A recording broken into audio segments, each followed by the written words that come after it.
Son las 9:16 en el tiempo del centro de la República. Aquí está Ángel Verdugo. Ángel, ¿cómo estás? Muy bien, Pascal, muy buenos días. Buenos días a quienes nos escucha en este momento. Antes de entrar al tema de hoy que tiene que ver con esta, pues no sé si gran discusión o este borlote que se armará en Cámara de Diputados con motivo de la discusión del dictamen de la iniciativa de ley de ingresos 2020, voy a comentar.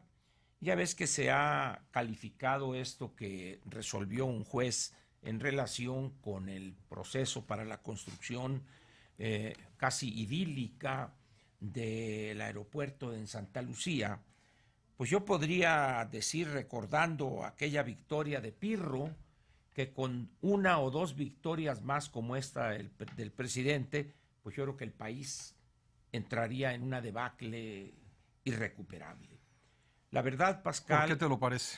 mira, cuando tú con malas artes o con juicios infundados detienes una obra como la del nuevo Aeropuerto Internacional de México, las cosas no pueden salir bien.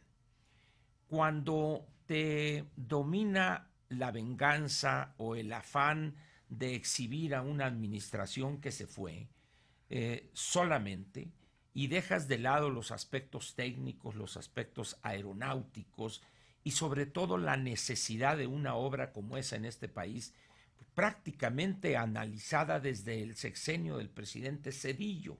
Es decir, los primeros juicios o análisis para construir un nuevo aeropuerto datan de ese entonces.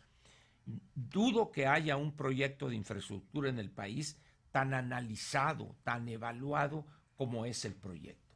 Quizá lo que estamos padeciendo hoy, Pascal, sea esa visión casi pusilánime del presidente Fox cuando a los machetes oxidados de este grupo de delincuentes de Atenco, él recula y no hace valer la ley. Lo demás son consecuencias. Como decía mi general Obregón, el primer error es el que cuenta y lo demás son consecuencias. Hoy son polvos de aquellos lodos, Pascal. En la medida en que no llegue alguien con firmeza, claridad y con una visión de futuro en materia de infraestructura aeronáutica, vamos a ver este sainete, esta ópera bufa, que consiste en querer tener a 3 aeropuertos simultáneamente operando en el Valle de México. Me parece un despropósito. Los hechos dirán si estoy equivocado. Nada me gustaría más y que tuviéramos 3 aeropuertos, pero por la composición orográfica de esta región del Valle de México, difícilmente creo que se logrará eso. El otro problema es la falta de recursos, que es el tema que voy a tratar hoy, Pascal. Entremos al tema. En la Cámara de Diputados se ha dejado escuchar la voz sensata, impensable ese hecho para muchos que conocemos desde hace años la historia y la conducta del hoy diputado Alfonso Ramírez Cuéllar. Jamás imaginé yo que él podría llegar a participar en la Cámara de Diputados en calidad de legislador.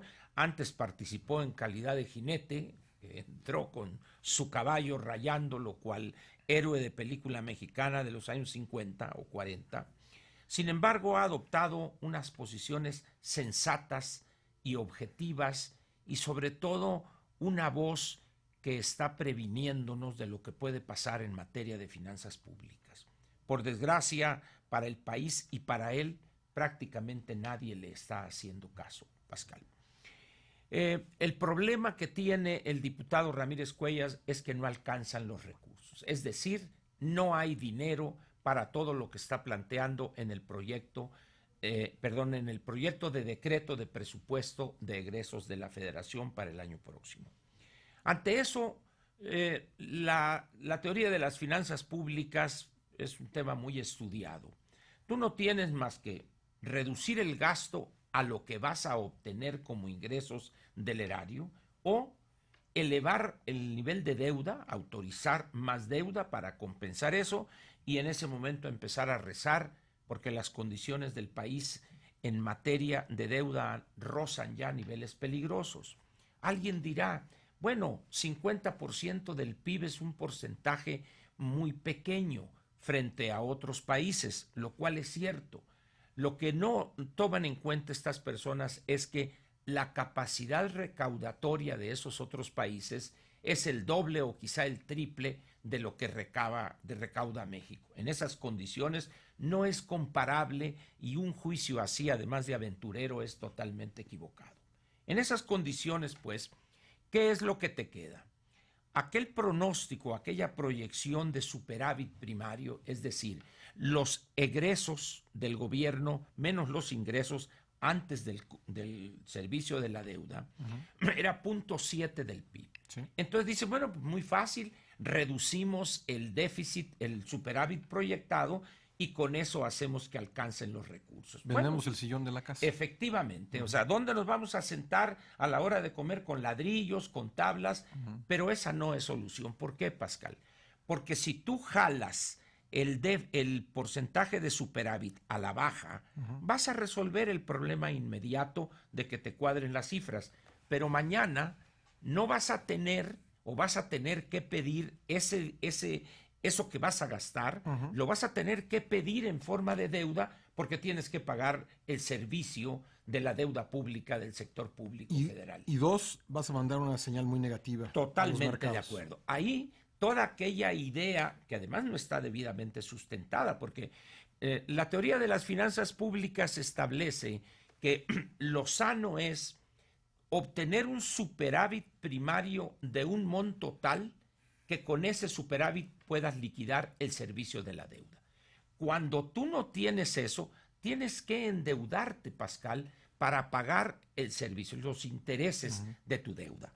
En esas condiciones, pues, ahorita, y esto no lo dice el presidente ni el secretario de Hacienda, van aproximadamente 550,000 millones de pesos más de deuda que ha contratado esta administración.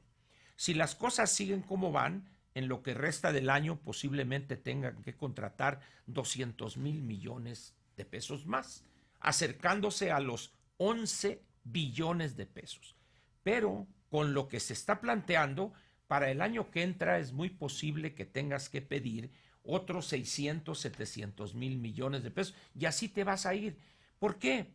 Porque cuando un gobierno envía su proyecto de presupuesto de egresos al Congreso para su aprobación, en este caso a la Cámara de Diputados nada más, estás enviando tú, Pascal, un proyecto de políticas públicas. El presupuesto de egresos de la Federación, más que un listado de cantidades, es una expresión viva, clara, de la visión política que tiene el gobernante en turno. Cuando tú dices las prioridades son el bienestar, Pemex y la seguridad, estás dejando de lado, Pascal, la que debería ser la prioridad 1 y que es la que determina, es el condicionante de las otras, que es el crecimiento económico. Cuando tú lo mandas al basurero, al cuarto de los tiliches, estás cometiendo un error. Te has de acordar aquella conferencia de prensa donde el presidente, ante las proyecciones de crecimiento, que todas son, ahorita andamos en el 0.3 promedio, 0.4, incluso secundado por el ingeniero Slim, donde dijo, crecemos o no crecemos, eso es irrelevante, aparte de que es un gran error, para no decir una tontería o algo más ofensivo, estamos cayendo en una situación donde nos colocamos en una ilusión, Pascal. No hay un país que pueda presumir de haber logrado crecimiento económico a base de pura dádiva. Y menos dádivas totalmente fuera de control y fuera de norma. Más bien, todos vieron quebrar sus finanzas públicas. Por supuesto. ¿No? Bueno, ahí está recientemente el caso Argentina. Argentina, pero antes está, Nicaragua, Venezuela, está Cuba. Es decir, señores, no funciona así, ¿no? Sin embargo, la posición del presidente de la República es clara, no se le quita ni una coma. Pero hay otra cosa, Pascal, para terminar con este tema, que es un poco aburrido por lo técnico de la materia. Es la siguiente. Si tú dices que la economía va a crecer el 2.0% y dices que vas a extraer 1.950.000, barriles de petróleo promedio diario, eso es irrealizable, es inalcanzable con los elementos que tenemos ahorita. Eso significa que no vas a obtener el 2%, al estar en 1.3, 1.4, va a haber decenas de miles de millones de pesos que no vas a recibir. ¿Por qué? Porque vas a crear menos empleos, va a haber menos consumo, menos demanda, etcétera, etcétera.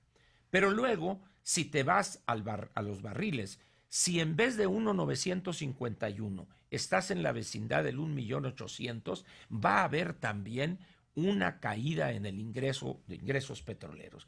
De tal manera que el faltante no va a ser 50 u 80 mil millones de pesos, puede rondar en cantidades 150 o 200 mil millones de pesos. De tal manera que tendrías que endeudarte si no recortas el gasto de una manera igual, equivalente. Puede haber, estoy casi seguro que habrá recortes, pero serán en las áreas presupuestales que fueron este año. Inversión pública, o sea, infraestructura, educación y salud y campo. Pues sí, porque no parece haber disposición de reducir en los mal llamados programas de bienestar sociales, ¿no? En esas condiciones, pues, el año 2020 no va a ser un año fácil y repito, con una victoria más como esta que dice haber alcanzado en relación con esta ilusión juvenil del aeropuerto de Santa Lucía, este país iría rápidamente a la debacle, Pascal. Ángel Verdugo. Mañana, día de IEPS. Día de IEPS. Gracias. 9:27, una pausa, regresamos enseguida.